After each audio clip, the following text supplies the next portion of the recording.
Trump ने मान लिया 100 सैनिकों को ईरान ने दहलाया।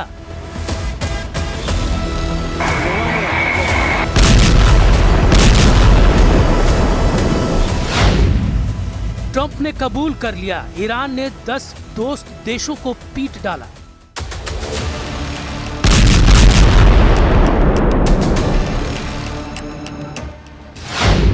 अमेरिका ने ऐलान किया अब ईरान बचेगा या उसका एटम बम।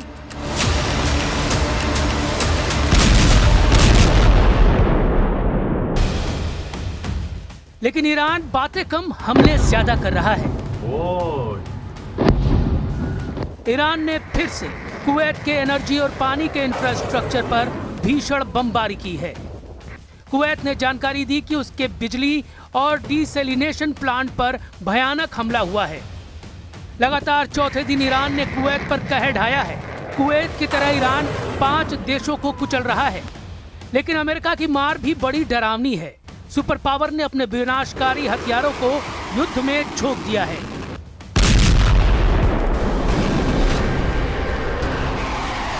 जंगी बेड़ों से टेक ऑफ करते जंगी जेट की आग ट्रंप के गुस्से को बयां कर रही है। अमेरिका के जंगी जेटों के हमलों से ट्रंप के तेवरों का पता चलता है।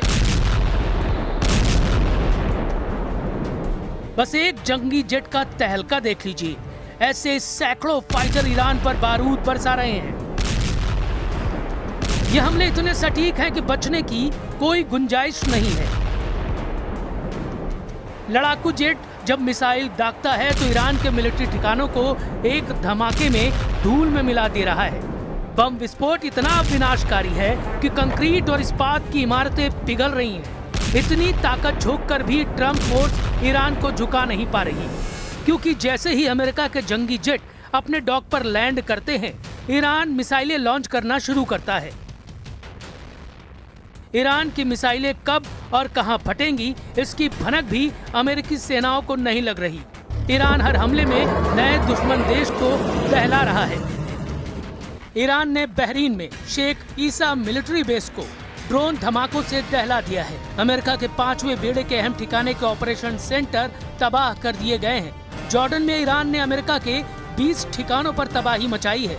जॉर्डन के अल अजराक में ईरान ने 20 इमारतों को जमींदोज कर दिया है। जॉर्डन ने जानकारी दी है कि 5 विस्फोटक ड्रोन वक्त रहते ढेर कर दिए गए, नहीं तो हमले में बहुत ज्यादा नुकसान होता।